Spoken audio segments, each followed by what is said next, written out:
You know, every once in a while, I'll think of a topic for a video, hell, I'll even ask a question about it in the community tab, only to look again and see something very similar to it has been pinched by a certain Romanian gypsy, and also these English wankers.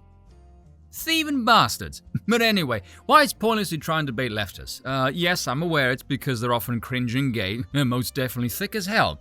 Effective and true, yes, but let's try and explain the madness, shall we? If you followed this channel for a while, you might have noticed it's been pretty much a scattered public journal of my political journey further and further to the right, and also realizing the best way to understand politics is to not talk politics. Think about it. But when it comes to debate, one must be aware of some prerequisites, let's say, before jumping in. Things like what your adversaries are thinking, what are they advocating for, what weapons are they using, so on and so forth. To give the devil its due, the left are good at a couple of things. One of them being this bizarre marketing gimmick of selling themselves as the side that cares for the downtrodden. How or by what mechanism this so-called care manifests itself is irrelevant, because what matters here is the branding.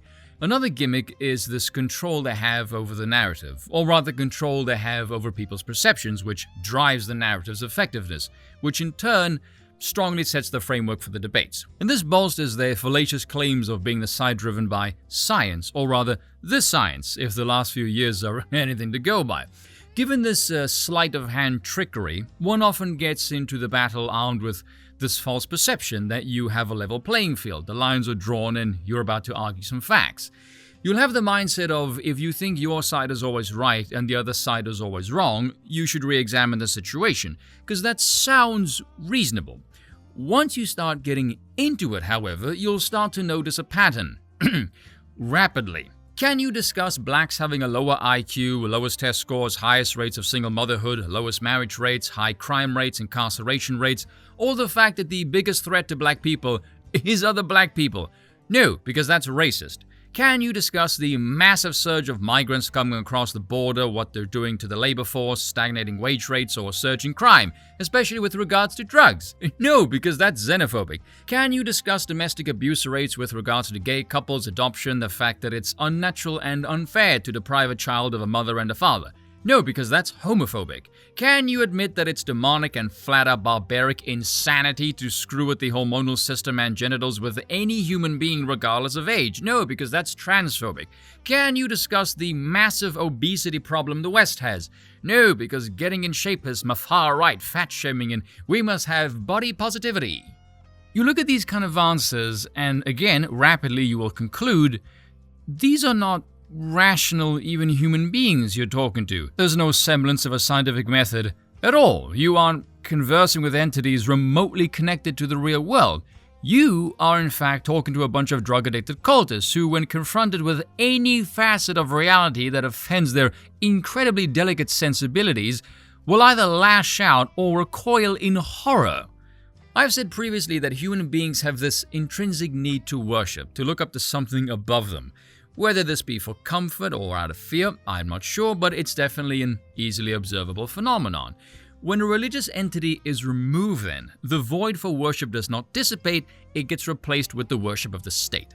The religion of the left is universalism and the state is its god. And by the way, when the left cheers about welcoming a horde of foreign invaders that cares nothing for your lands or way of life but come to destroy the place like a plague of locusts, they're saying our God is inclusive and welcomes you. That is what that refugees are welcome here crap means. And once you start to look at the left and their ramblings as the talking points of a group of religious zealots and or fanatics, it will start to make far more sense. And you can easily tell when you're dealing with this faith-based lack of mind because their only solution for literally every single problem is the state, to the point where you're starting to wonder if they've ever met any actual humans. You'll get the impression these people are all antisocial rejects who know next to nothing about history, about civilization, language, psychology, or culture. It's really quite something. Take a listen to this moment of socialist fat ass Ben Burgess versus Mr. Monarchist Curtis Yarvin discussing criminal justice reform. Do I think that people have a right to safety? Yeah, absolutely. Do I think that having a harsher regime of policing is a particularly effective way of enforcing that? I think if you compare different cities in the U.S. with different levels, different criminal justice policies. I'm not convinced of that. But hey, you know where you're really safe on the streets? Norway, Sweden, Finland, places like that, which have vastly more lenient, more humane, more minimalistic criminal justice systems. What else is the difference between Chicago and Norway? I think the difference that actually matters, you can tell yourself a just so story about culture or race that doesn't really make any sense, but I think the difference that's actually relevant is the reason that they can have a vastly more humane and minimalistic criminal justice system. Which is entirely based on the people, the culture, the way of life, and the fact that the native Norwegian population do not suffer the kind of violent culture that brews on the streets of Chicago. Anders Breivik is getting out of prison eventually, and while he's still in, it's much nicer than American prisons. And they can also have a much lower rate of street violence, is that social democracy works. Can we just listen to that first part again? What else is the difference between Chicago and Norway? I think the difference that actually matters, you can tell yourself a just so story about culture or race that doesn't really make any sense, but I think the difference... Right.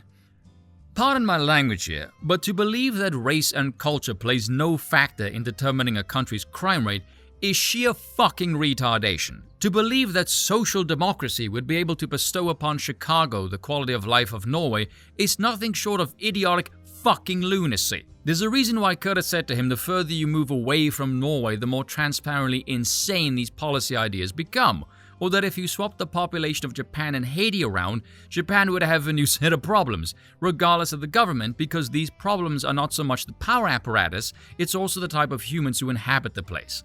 Let's listen to that last part again. Listen carefully.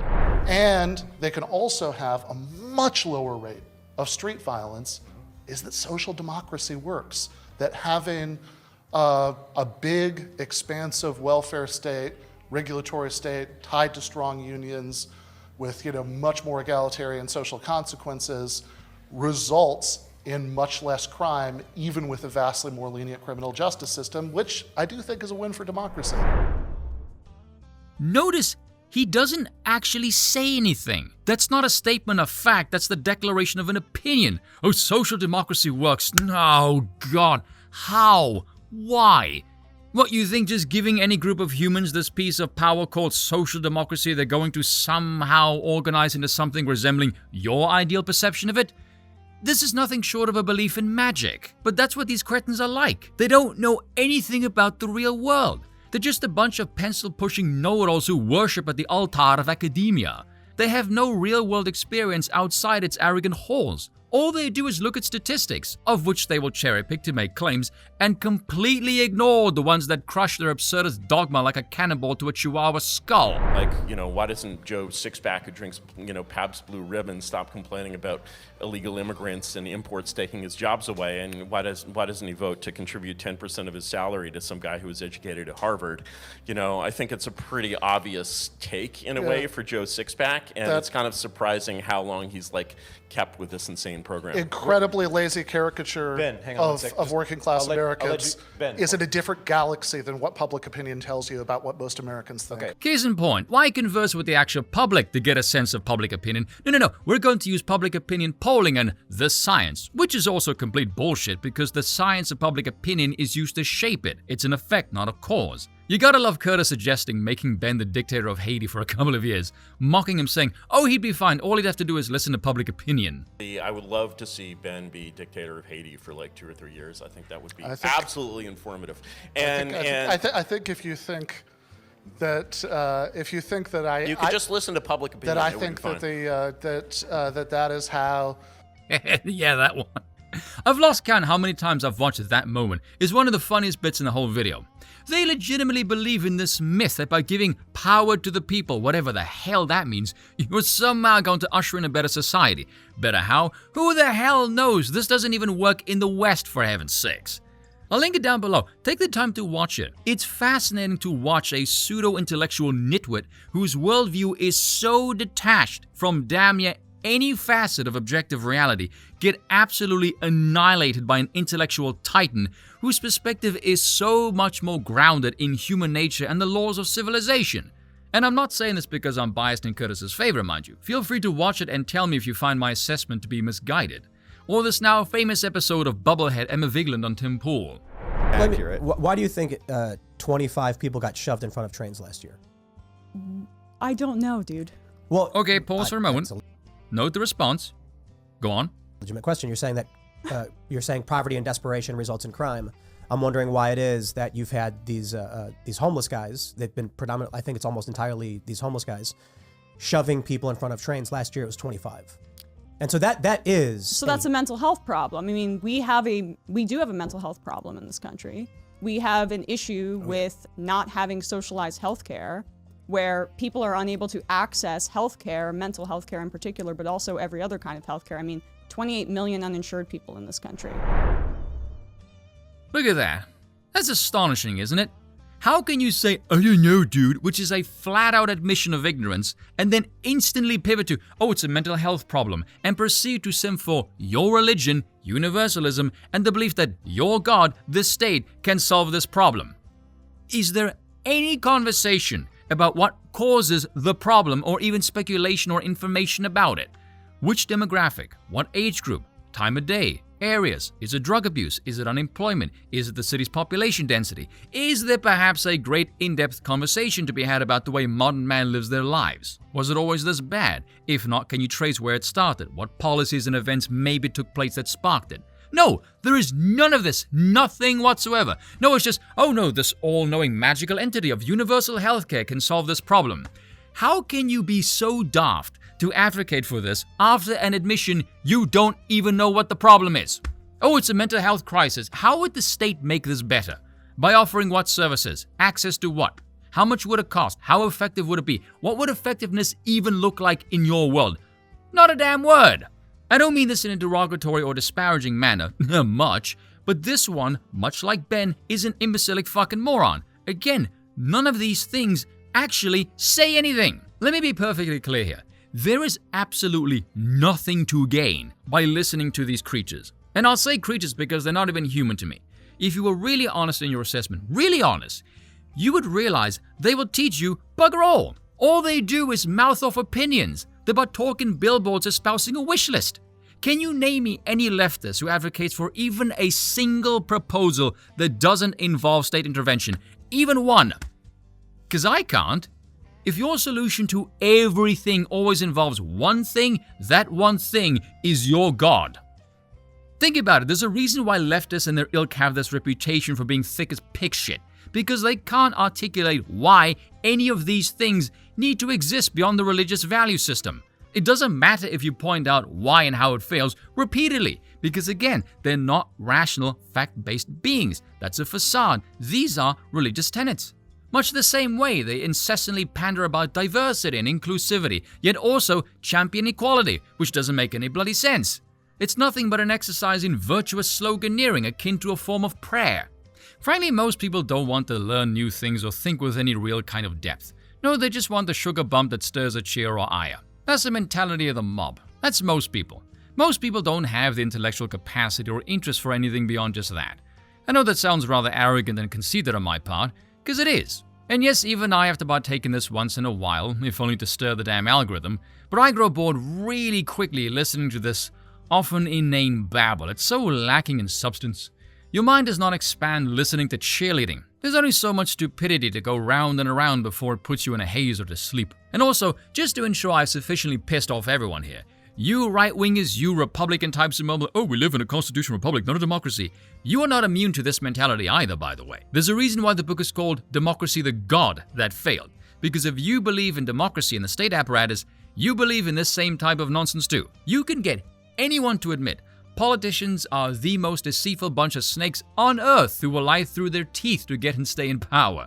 They get sloshed with cash before they're even on the damn ballot. The corruption is basically part and parcel of the process, and so the politicians never do what they're supposed to do. Responsibility is so widely dispersed and decentralized, they're never held to any sort of account. No heavy fines, no arrests, no jail time, no guillotine, nothing, nada. You can get people to admit then that democracy in no way functions as theorized to on paper.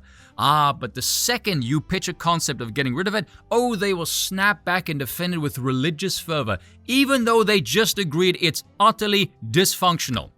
As a matter of fact, let me ask you Americans all a question. Which brand of government and/or institution has been most satisfactory to you in the last couple of years? And was it democratically elected?